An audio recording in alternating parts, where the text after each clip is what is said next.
தமிழ் நெஞ்சங்களுக்கு அன்பு கலந்த வணக்கங்கள். தந்தி டிவியின் இந்த வார உலகம் நிகழ்ச்சிக்கு உங்களை அன்புடன் வரவேற்கிறோம். அமெரிக்காவிற்கு நெருக்கமாக சீனாவும் தொழில்நுட்பத்தை உச்சத்தை அடைந்து வருகிறது. தொழில்நுட்பத்தில் அப்படி பார்க்கும் பொழுது நீங்கள் இந்த ரோபோ ரேஸ் பார்க்கலாம். அதாவது வரலாற்றிலேயே சீனாவில் முதல் முறையாக மனிதர்களோடு சேர்ந்து ஹாஃப் மேரத்தான் போட்டி 21 கிலோமீட்டர் அப்படின்னு சொல்லலாம். ரோபோக்களும் இந்த காம்படிஷனில் கலந்து கொண்டு ஓடின. அதாவது ரோபோக்களும் இலக்கை தாண்டியது. 21 கிலோமீட்டரை பரிசுகளையும் வென்றது. அதே மாதிரி மனிதர்களும் பரிசுகளை வென்றார்கள். சில ரோபோக்கள் ஆரம்பத்திலேயே கொஞ்சம் தடுமாற்றம் இருந்தது. மனிதர்கள் எப்படி இந்த மேரத்தான் போட்டி ஓடும்போது தண்ணியெல்லாம் குடிப்பாங்க, ரோபோக்களுக்கு அந்த மாதிரி பேட்டரி எல்லாம் மாற்றப்பட்டது. இந்த காட்சியை அனைவரும் ஆச்சரியத்தோடு பார்த்தார்கள். மனிதரோடு சேர்ந்து ரோபோக்களும் மேரத்தான் போட்டி ஓடுவது. ஏற்கனவே தனியாக தான் ஓடிருக்காங்க. மனிதர்கள் ஒரு பக்கம் ஓடிருக்காங்க, ரோபோக்கள் தனியாக எப்படி இயங்குறாங்க அப்படின்னு சொல்லி பார்த்துருக்காங்க. பட் முதல் முறையாக 2 பேரும் ஒரே மேரத்தான் போட்டியில் பங்கேற்றது ஆச்சரியத்தை ஏற்படுத்தி இருக்கிறது. அது மட்டுமல்ல, இது சந்தோஷத்தை கொடுக்கக்கூடிய விஷயம் என்றாலும் எதிர்காலத்தில் ஒருவேளை ரோபோக்களை போர்க்களத்தில் பயன்படுத்த தொடங்கினால் கையில் ஒரு துப்பாக்கி கொடுத்து சேதம் எவ்வளவு சிவியராக பயங்கரமாக இருக்கும் என்று கற்பனை செய்யும் பொழுது அதிர்ச்சியாக இருக்கிறது என்கின்றனர் நிபுணர்கள்.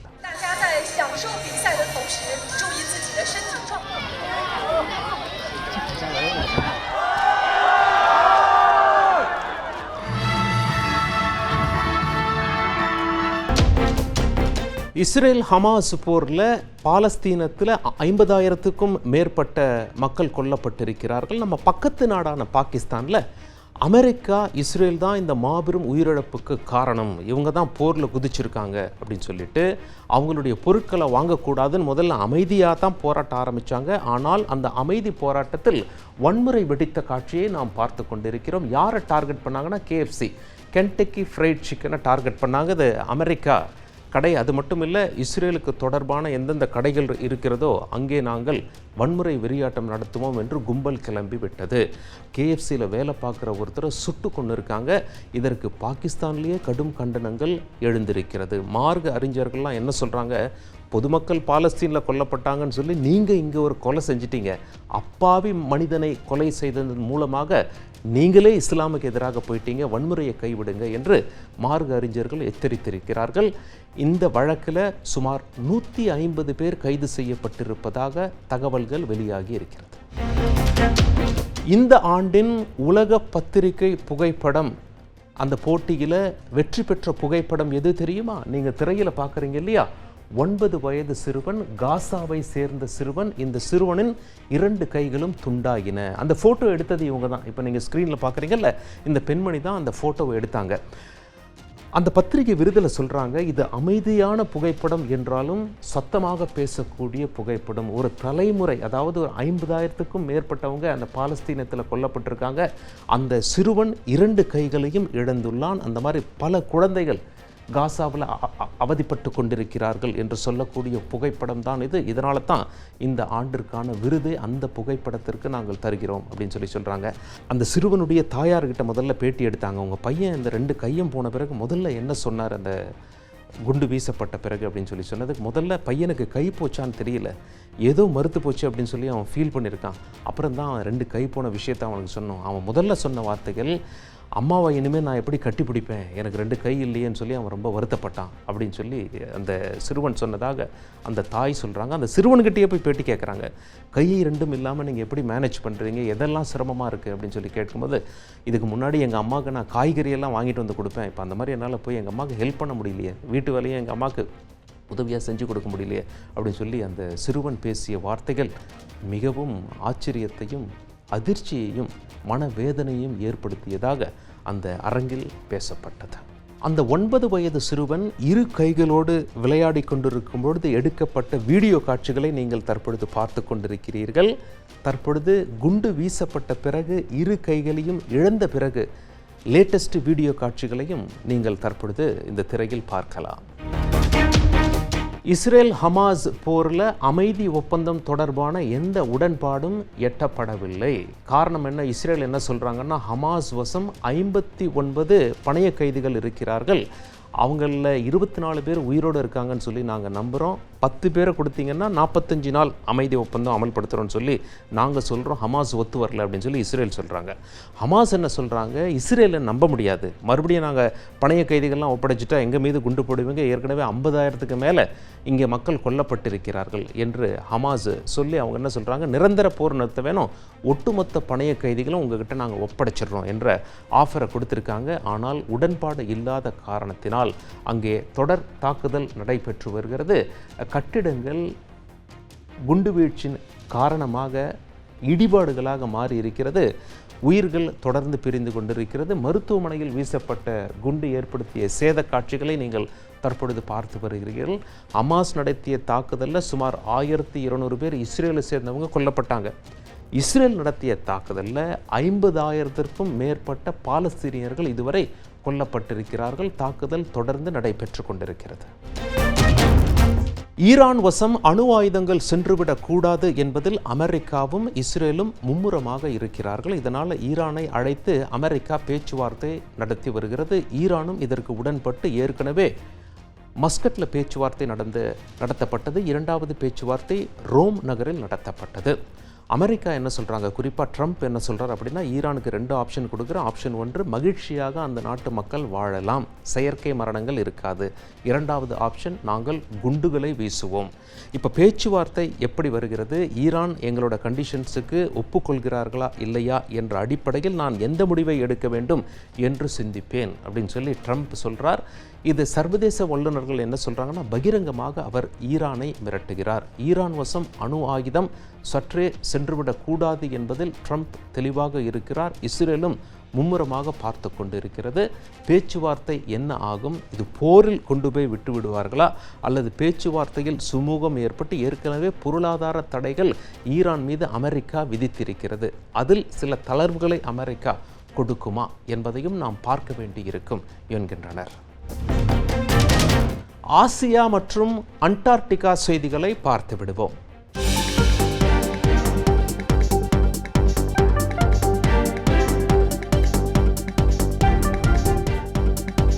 காசா பகுதியில் பாலஸ்தீனியர்களுக்கு ஆதரவாகவும் இஸ்ரேலுக்கு எதிர்ப்பு தெரிவித்தும் ஏமன் மீதான அமெரிக்க தாக்குதல்களுக்கு எதிராகவும் வெள்ளிக்கிழமை ஏமன் தலைநகர் சனாவில் ஆயிரக்கணக்கானோர் ஒன்று கூடி தங்கள் ஒற்றுமையை வெளிப்படுத்தினர்.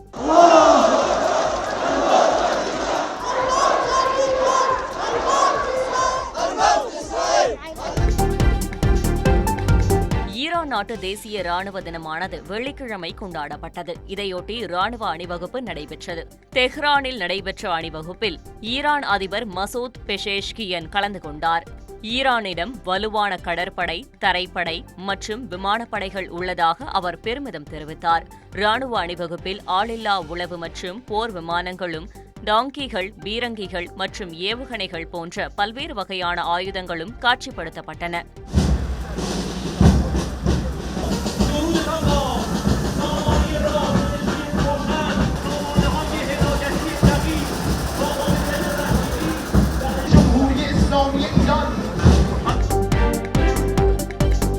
வடகொரியர்கள் செவ்வாய்க்கிழமை அந்நாட்டின் நிறுவனர் கிம் இல் சுங்கின் 113வது பிறந்த நாளை கொண்டாடினர். தலைநகர் பியாங்யாங்கில் உள்ள மான்சூ மலையில் உள்ள கிம் இல் சுங் மற்றும் கிம் ஜாங் இல் ஆகியோரின் சிலைகளுக்கு மலர் வளையம் வைத்து அஞ்சலி செலுத்தப்பட்டது.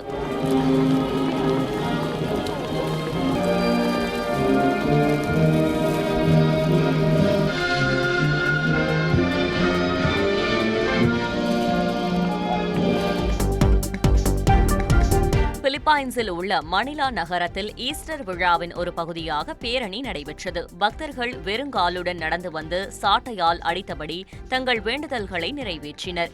இயேசு சிலுவையை சுமந்து சென்ற காட்சி தத்ரூபமாக நடித்து காண்பிக்கப்பட்டது. வழிநெடுகிலும் ஏராளமான மக்கள் இதை கண்டு ரசித்தனர்.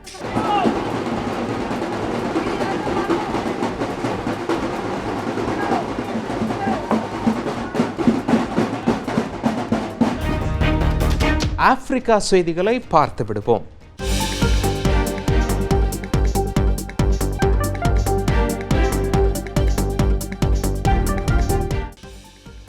மடகாஸ்கரின் பாரம்பரிய விளையாட்டான மொரைஞ்சி அந்நாட்டு தலைநகர் அன்டனரிவோவில் விறுவிறுப்பாக நடைபெற்றது.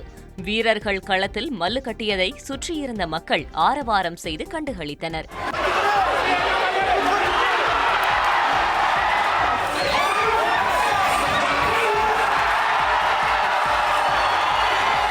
அமெரிக்காவில் பல்கலைக்கழகத்தில் படிக்கக்கூடிய மாணவர்கள் குறிவைக்கப்படுகிறார்கள். சுமார் 240 பல்கலைக்கழகத்தில் சுமார் 1500 மாணவர்களுடைய விசா ரத்து செய்யப்பட்டிருப்பதாக தகவல்கள் வெளியாகி கொண்டு இருக்கின்றன. நீங்கள் பார்க்கும் இந்த காட்சியானது ஒரு மாணவி வெளியே வரும்போது மஃப்டியில் போலீஸ் வந்து அந்த மாணவியை எப்படி கைது செய்து அழைத்து செல்கிறார்கள் என்ற காட்சியை நாம் தற்பொழுது பார்த்து கொண்டிருக்கிறோம். பல மாணவர்கள் நடுக்கத்திலும் கலக்கத்திலும் இருக்கிறார்கள். அவர்கள் மீது பிரதான குற்றச்சாட்டு என்ன அப்படின்னா, இஸ்ரேல் ஹமாஸ் போரில் இஸ்ரேலுக்கு எதிராகவும் பாலஸ்தீனியர்களுக்கு ஆதரவாகவும் அவர்கள் குரல் கொடுத்தார்கள் என்ற குற்றச்சாட்டின் அடிப்படையில் அமெரிக்கா கொடுத்த விசாவை ரத்து செய்து வருகிறது. நிறைய பேரை தற்காலிகமாக ஒரு இடத்துல போலீஸ் கொண்டு போய் வச்சுட்டு நாடு கடத்த திட்டமிட்டுள்ளதாக சொல்லப்படுகிறது. மாணவர்கள் பயந்திருக்கிறார்கள். அமெரிக்காவில் படிக்கக்கூடிய தமிழர்கள் மிகவும் ஜாக்கிரதையாக இருக்க வேண்டும். இங்கே பாருங்க, நம்ம விஷுவல்ஸில் பார்க்குறோம் இன்னொரு மாணவர்களை எப்படி மஃப்டியில் வந்து போலீஸார் கைது செய்து அழைத்து செல்கிறார்கள் என்று.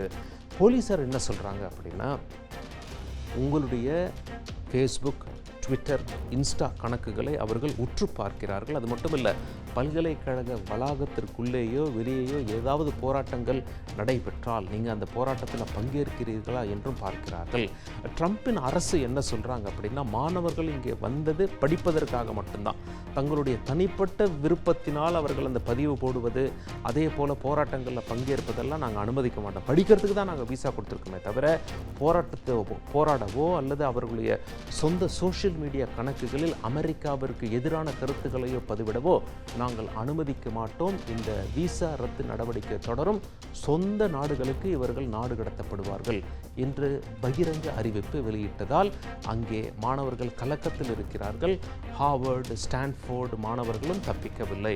ஹார்வர்டு பல்கலைக்கழகத்திற்கு நேரடியாகவே ட்ரம்ப் எச்சரித்திருக்கிறார். நாங்கள் சொல்வதை நீங்கள் கேட்கவில்லையாயின் உங்களுடைய நிதியை கட் செய்து விடுவோம் என்றும் பகிரங்க அறிவிப்பை ட்ரம்ப் வெளியிட்டிருக்கிறார். ரஷ்யா உக்ரைன் போர் 3 ஆண்டுகளுக்கு மேலாக நடைபெற்று வருகிறது. ட்ரம்ப் சொன்னார், நான் ஆட்சிக்கு வந்தால் 24 மணி நேரத்திலேயே போரை முடிச்சிருவேன், போர் நடக்காது அப்படின்னு சொன்னார். ஆனால் ஆட்சிக்கு வந்து 3 மாதம் ஆயிடுச்சு, போரை முடிக்க முடியல. இப்போ லேட்டஸ்ட்டாக ட்ரம்ப் என்ன சொல்லியிருக்காருன்னா, யாராவது ஒருத்தர் ஒத்து வர மாட்டேங்கிறாங்க, இப்படியே இருந்தால் நாங்கள் விலகிடுவோம், அமெரிக்கா விலகிடுவோம், நீங்கள் பார்த்துக்கோங்க அப்படின்னு சொன்னது அதிர்ச்சியை ஏற்படுத்தி இருக்கிறது. இதற்கு நடுவில் என்ன ஆச்சு அப்படின்னா, அமெரிக்கா உக்ரைன் கிட்ட பேசுனாங்க, எவ்வளவு உதவி செஞ்சுருக்கோம் இத்தனை வருஷம், அந்த உதவிக்கு நீங்கள் என்ன கைமாறு செய்ய போகிறீங்க, உங்ககிட்ட கனிம வளங்கள் இருக்குது, அதெல்லாம் எங்களுக்கு எழுதி கொடுங்க அப்படின்னு சொல்லி கிட்டத்தட்ட எழுதி வாங்கிட்டாங்க. அந்த டீல் ஃபினிஷ் ஆகிடுச்சு, முடிஞ்சு போச்சு அப்படிங்கிற மாதிரி சொல்கிறாங்க. இந்த நிலையில் அமெரிக்கா நாங்கள் விலகிடுவோம், நீங்களே போரை பார்த்துக்கோங்க அப்படின்னு சொன்னது உலக நாடுகள் மத்தியில் அதிர்ச்சியை ஏற்படுத்தி இருக்கிறது. ஆஸ்திரேலியாவிற்கும் அமெரிக்காவின் ஹவாய் தீவுக்கும் இடையில் இருக்கக்கூடிய நாடுதான் துவாலு. மிக சிறிய நாடு அப்படின்னு சொல்லலாம். அங்கே என்ன செய்தி அப்படின்னா, முதல் முறையாக மக்களுடைய பயன்பாட்டிற்கு ஏடிஎம் வந்துள்ளது. நம்ம ஊர்லலாம் எத்தனை வருஷம் முன்னாடி வந்துச்சு. முதல் ஏடிஎம் திறப்புக்கு மிகப்பெரிய கேக் அந்த நாட்டு பிரதமர் வாங்கி கொண்டு வந்து கேக்கு வெட்டி பெரிய கொண்டாட்டத்திலெல்லாம் ஈடுபட்டாங்க. அது வரைக்கும் பணப்பரிமாற்றம் மட்டும்தான் அந்த ஊரில். அது ஒரு குட்டி தீவு நாடு என்று அழைக்கலாம். மொத்தம் 9 தீவுகள் இருக்குது. ஒரு தீவுலேருந்து இன்னொரு தீவு போகிறதுக்கு போட்டு பயன்படுத்துகிறாங்க. அந்த நாட்டிற்கே ஒரே ஒரு விமான நிலையம் மட்டும்தான். விமானங்கள் வந்து போகாத நேரத்தில் அந்த விமான நிலையத்தை மைதானமாக, அந்த ஓடுபாதையை மைதானமாக அந்த ஊர் மக்கள் பயன்படுத்தி வருகிறார்கள். அந்த நாட்டில் மொத்தமே 11,200 பேர் தான் வசிக்கிறார்கள். நிலப்பரப்பு என்று பார்க்கும் பொழுது 10 ஸ்கொயர் மைல் தான் வரும் என்று சொல்லப்படுகிறது. ஒரு வருஷத்துக்கு சுமார் 3,000 சுற்றுலா பயணிகள் அங்கே வந்து செல்கின்றனர். மிகச்சிறிய நாடுகளில் ஒன்று துவாலு என்று சொல்லலாம். சமீபத்தில் துவாலு எப்போ ஃபேமஸ் ஆச்சு அப்படின்னு சொல்லி கேட்டிங்கன்னா, இந்த காட்சிகளை பாருங்கள். அந்த நாட்டுடைய வெளி விவகாரத்துறை அமைச்சர் ஐநாவுக்கு ஒரு ஸ்பீச் கொடுக்குறார். நேராக போய் கடல்லையே இறங்கிட்டார். கடல்லையே இறங்கி ஸ்பீச் கொடுக்குறார். இவ்வளவு தூரம் தண்ணி இருக்கிறது, ஏங்க போய் கடலில் இறங்குனீங்க ஸ்பீச் கொடுக்கறதுக்கு என்று கேட்கும் பொழுது அவர் என்ன சொல்கிறார் அப்படின்னா, இந்த தட்ப வெட்ப சூழல் மாற்றங்கள் காரணத்தினால், இந்த புவி வெப்பமாவதால் கடல் மேலே வருகிறது. அந்த கடல் மேலே வந்தால் எங்கள் தீவு நாடு மூழ்கிவிடும் என்பதை உலகிற்கு சொல்லவே போய் கடலில் நின்று நான் ஸ்பீச் கொடுக்குறேன் அப்படின்னு சொல்லி வெளி விவகாரத்துறை அமைச்சர் தெரிவித்து ரொம்பவும் ஃபேமஸ் ஆயிட்டார். வட அமெரிக்கா, தென் அமெரிக்கா, ஐரோப்பா, ஆஸ்திரேலிய செய்திகளை பார்த்து விடுவோம்.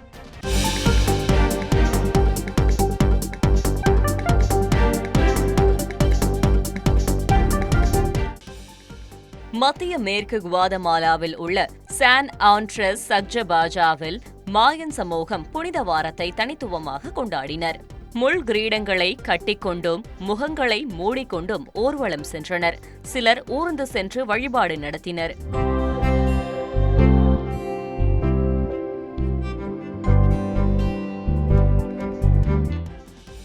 மத்திய மெக்சிகோவின் டெட்டலா டெல் வோல்கனில் வெள்ளிக்கிழமை புனித வாரம் பாரம்பரிய முறையில் கொண்டாடப்பட்டது. இயேசுவுக்கு மரண தண்டனை நிறைவேற்றிய சயோன்ஸ் என்று அழைக்கப்படுவோரை பிரதிபலிக்கும் கதாபாத்திரங்களை ஏற்று 1000க்கும் மேற்பட்டோர் வீதியில் இறங்கி ஊர்வலம் நடத்தினர்.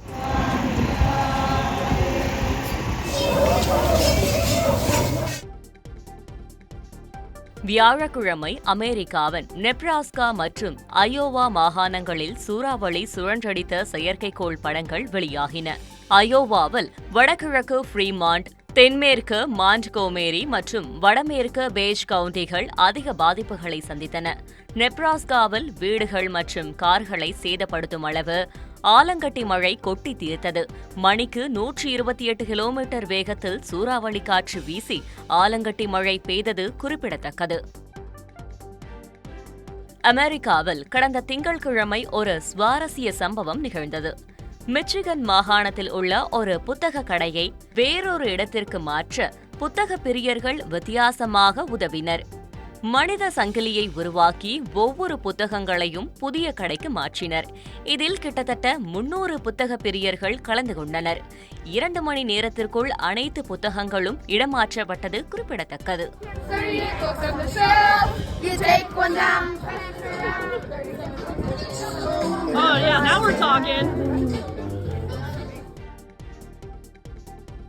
பொலிவியாவின் ஒரு ரோவில் கடந்த வெள்ளியன்று பைபிள் காட்சிகள் தத்ரூபமாக மணற் சிற்பங்களாக கலைஞர்களால் உருவாக்கப்பட்டன. அர்ஜென்டினா, பெரு, பொலிவியா நாடுகளைச் சேர்ந்த கிட்டத்தட்ட 200 கலைஞர்கள் இந்த அதிசயத்தை நிகழ்த்தி காண்பித்தனர். மணற் சிற்பங்களை ஏராளமான பொதுமக்கள் கண்டுகளித்தனர்.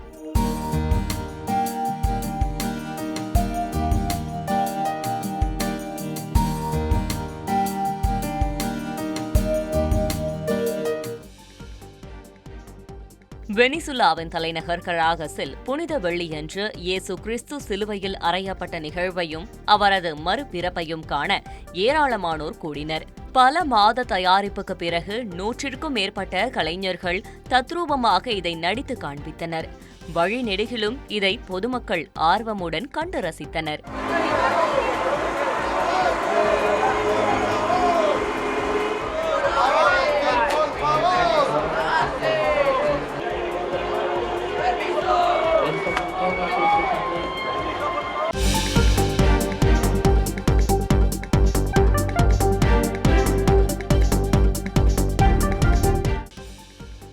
வடகிழக்கு ஸ்பெயினில் உள்ள வெர்ஜஸ் நகரத்தில் புனித வாரம் கொண்டாடப்பட்டது.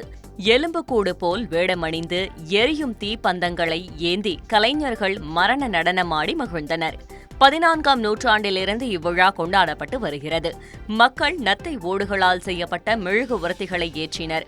ஊர்வலம் நகர சதுக்கத்தை அடைந்ததும் அங்கு ரோமானிய வீரர்களைப் போல உடையணிந்த ஆண்கள் இயேசு கிறிஸ்துவை சிலுவையில் அறையும் நிகழ்வை அரங்கேற்றினர். வியாழக்கிழமை தெற்கு இத்தாலியில் உள்ள நேபிள்ஸ் அருகே கேபிள் கார் விபத்திற்குள்ளானதில் 4 பேர் உயிரிழந்த சம்பவம் சோகத்தை ஏற்படுத்தியுள்ளது. ஒருவர் படுகாயமடைந்தார். நேபிள்ஸிலிருந்து தென்கிழக்கே 45 கிலோமீட்டர் தொலைவில் உள்ள மாண்டே ஃபைட்டோ என்ற மலைப்பகுதியில் இந்த விபத்து நிகழ்ந்தது. இங்கிலாந்தின் டர்னர்ஸ் ஹில் பகுதியில் பார்வையாளர்களை கவரும் வகையில் வண்ணமயமான துலிப் மலர்கள் பூத்து குலுங்கின. 100கணக்கான ரகங்கள், 15 லட்சத்திற்கும் அதிகமான மலர்கள், எங்கு திரும்பினாலும் வண்ணமயமாக துலிப் மலர்கள் கண்களை திருடின. ஏராளமான மக்களும் சுற்றுலா பயணிகளும் ஆசையாக செல்ஃபி எடுத்து மகிழ்ந்தனர்.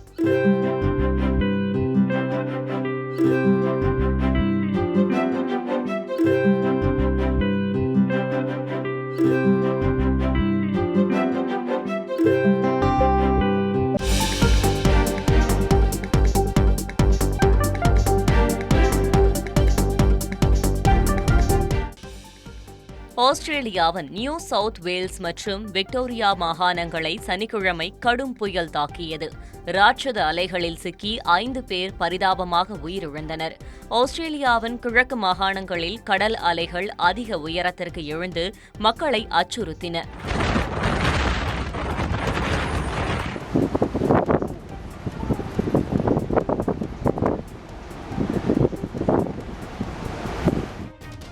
மேலும் சில சுவாரஸ்ய செய்திகளை பார்த்து விடுவோம்.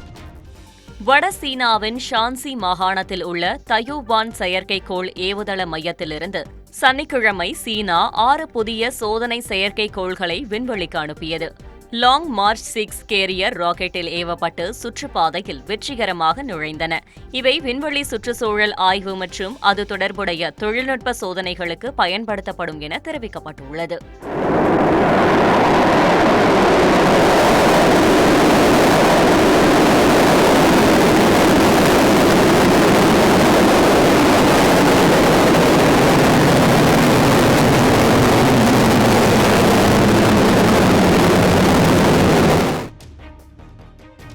இத்துடன் தந்தி டிவியின் இந்த வார உலகம் நிகழ்ச்சி நிறைவடைகிறது. மீண்டும் சந்திப்போம். நன்றி, வணக்கம்.